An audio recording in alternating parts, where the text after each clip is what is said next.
Alright, magandang araw po sa inyo at sa pagkakataong ito pag-usapan po natin iba-ibang mga tao na yung isa, eh, kusang inihayag ang kanyang sarili, pinakita at Wow. sinuko ang kanyang sarili bagamat wala pang warrant of arrest na ilalabas at dalawa na hindi matagpuan, nagtatago, ayaw harapin ang mga kinakasangkutan nila ngayong entrega. Ngayon po, pag-usapan po natin ngayon muna dito si Senator Bato de la Rosa. Ayan. Si Bato de la Rosa ho ngayon, base kay Secretary Remulla, eh, na ano nila na palipat-lipat ng lugar kung saan pupunta na pero I think sinusundan nila kaya alam nila mayroon silang intelligence report na palipat-lipat itong si Bato de la Rosa sa mga kaibigan at papalit-palit din daw ng sasakyan para hindi ma-trace siguro, hindi matunton. Bagamat wala pa naman talagang official na warrant of arrest, bagamat sinasabi ng isang Remul, yung kapatid nito sa ombudsman na meron na daw siyang kopya ng ICC warrant of arrest. Pero ang sabi naman ng gobyerno, ng administrasyon, second-hand information pa lamang ito dahil wala pa silang official na natatanggap. Hindi natin alam bakit ganoon, pero yun ang sitwasyon natin ngayon. Ngayon, no, ang mangyayari po dyan, I think, dahil po ang Supreme Court ay may ruling po sa extradition. Kung ito pong iiral, meron naman pong karapatan si Senator Bato de la Rosa to seek regress sa RTC, no? Para dito siya litisin. Meron, kasi sinasabi rin naman sa batas yun, gaya na napaliwanag ko nung isa nakaraang video, yung pinaliwanag natin yung mga batas patungkol dito sa pag-aresto sa kanya, kung posibleng pag-aresto sa kanya, at ano mga depensa niya para hindi siya ma-aresto at mapadala sa ICC. No, panoorin niyo po yung video na yan. Pero yan nga ho, hindi po siya makita. Noon po, katapang-tapang ni Bato de la Rosa at sinasabi pa kay Trillanes, make my day. Diba? Na siya daw wag magposas. Harapin daw niya. Although, alam din naman natin, naintindihan natin, mahirap para kay Bato de la Rosa na humarap dahil baka tulad ng Tatay Digong niya, mapadala siya doon ng basta-basta at wala na uwian. Bagamat siya rin naman nagsabi na gusto niya ipagluto ng pagkain sa Tatay Digong. Pero gusto din niya siguro makasigurado na nasa tamang proseso ang lahat. Kaya siguro hindi pa siya available ngayon. Pero dapat lang din sana sa mga ganitong pagkakataon, hindi napapabayaan ng kanyang tungkulin dahil siya po ay halal ng bayan. Lingkod bayan. Senador po yan, sumasweldo po yan. 300,000 pesos mahigit kada buwan. Samantalang ang mga ordinaryong Pilipino, kung hindi ka makakapasok sa trabaho, napakadami mong kakarapin. Kailangan mong kumuha ng medical certificate, gagastos ka, at hindi ka basta-basta pwede mag-live ng ganyan. At wala kang bayad. No work, no pay. Samantalang sila halal ng bayan na obligado silang umattend ng mga hearing, lalo na ngayon may mga budget deliberations, obligado sila na dapat nandoon sila at gumagawa sana sila ng mga batas na magtutulong sa pag-asenso at pagganda ng buhay at sitwasyon ng mga mamamayang Pilipino. Pero obviously, wala nga siya doon at mahigit isang buwan na siyang hindi nagpapakita. At dahil doon, sa pangyayaring iyon, hindi natin alam paano nagpa-function ang kanyang opisina. Maaring mga staff niya nagpa-function, pero paano naman yung sinumpaan niyang tungkulin na dapat nabibigyan niya ng magandang serbisyo ang ating mga kababayan. Yan yung nangyayari ngayon kay Bato de la Rosa. Ang kanilang katapatan, maaaring masabi natin ay nasa isang pamilya at hindi wala sa Pilipino. Kasi kung nasa Pilipino yan, sila naman gumawa niyan, saan nagpapakita sila, hinaharap nila. Ngayon, kung kinakatakot na lang dadalhin sila sa ICC, naghihintay pa naman tayo ng decision sa Supreme Court, di ba? Kung anong legality at constitutionality na nangyari kay dating Pangulong Rodrigo Duterte, kung ito po ay constitutional o hindi. Pero marami namang remedy dyan, legal remedies, at marami naman yung mga abogado. At alam na alam din kasi siguro nila na talagang dadalhin sila sa ICC dahil sa mga ebidensyang meron at mga nagawa siguro nila sa mga nakalipas. Dako naman po tayo sa isa pang not available. Sa isa pang nagtatago. Si Zaldico. Ayan. Si Zaldico po ay opisyal ng ituturing na pugante.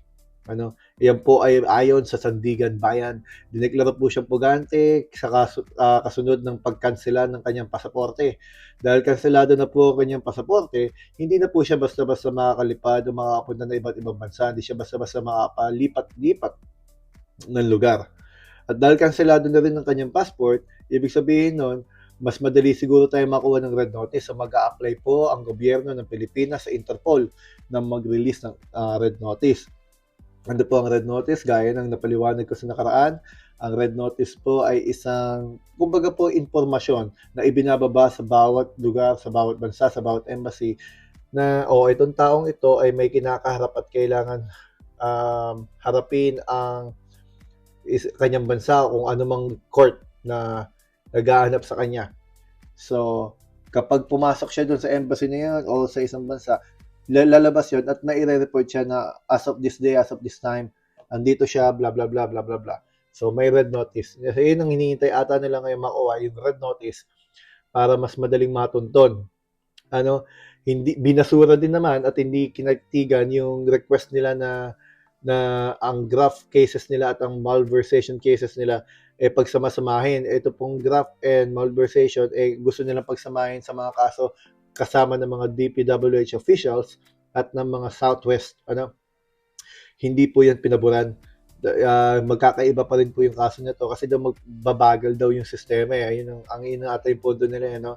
Babagal at gugulo pa yung sistema kaya hindi yan pinanigan. At ngayon nga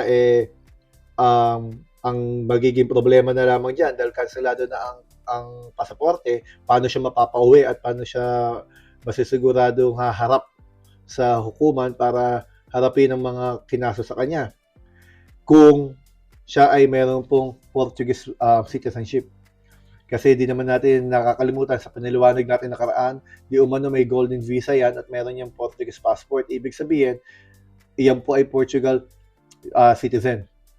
Ngayon may batas po sa Portugal, mayroon silang constitutional rights. Constitutional rights po nila na ang bawat citizen nila, kung may kinakaharap na kaso ay kailangang harapin sa bansa nila. Hindi pwedeng dalhin sa kahit saan.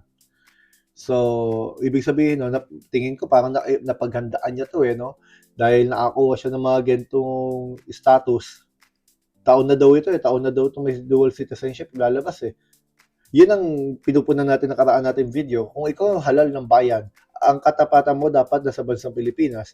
Pero kung meron ka pa palang isang citizenship na dapat yan alam natin labag sa batas yan Paano kung magkakaroon dalawang loyalty nang nakaupo ka? 'Di ba?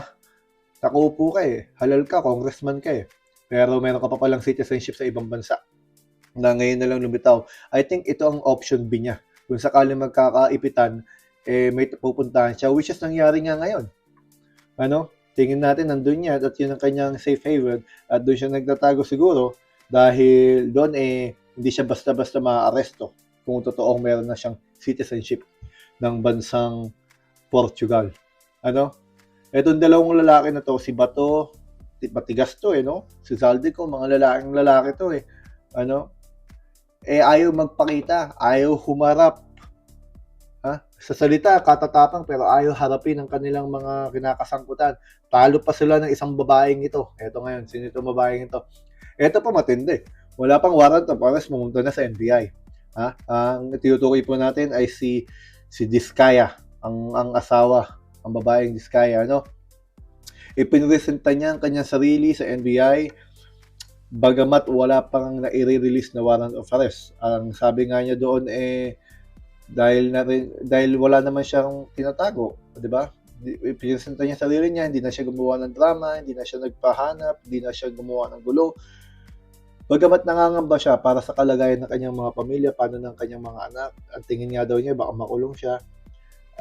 Alam mo, tingin ko aamin to sa maraming bagay, marami siyang sasabihin dahil ang sabi niya doon sa isang interview niya, nadamay lang daw sila.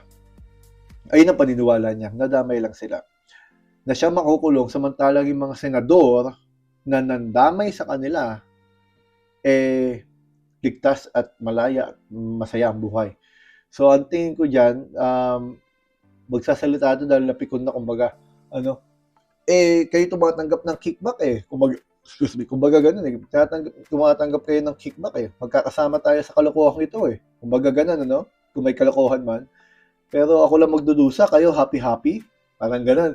Baka malamang niyan talagang marami pa siguro tayong aabangan kung sino ang mga babanggitin niyan o kaya naman, eh, anong mga ebidensya meron siya sa mga nabanggit na niya noon. Kasi sabi niya sa interview niya, mga senador, eh, 'no? Eh, alam naman natin may mga ilang senador diyan na tumanggap nga ng campaign fund, no? Dapat di sila tumatanggap niyan lalo na sa mga construction companies na posibleng maging parte ng bidding process para kasi kung parte yan ng bidding process, posibleng makakuha ng proyekto sa gobyerno tapos ibibigay sa ng campaign fund, eh malamang ang pabor mo nandun, eh, di po ba? So, etong si Diskaya bagamat may pananagutan at mayroong kasalanan kung kasama man siya sa kalokohan na yun, yung totoo ang mga binibintang sa kanya, eh dainaig pa. Ito si Bato at si Saldico na mga kalalaing tao, katikas-tikas pero ayaw magpakita, ayaw ayaw harapin ang kanilang mga pananagutan pero panay panay katapangan na salita ang binibigay. Matindi ito eh, no? O, sige po, hanggang dito muna, nakakatawa itong pangyayaring ito. Maraming salamat po. Don't forget to subscribe, share, and like. Maraming po salamat sa inyo. Comment na rin po kayo. Salamat po.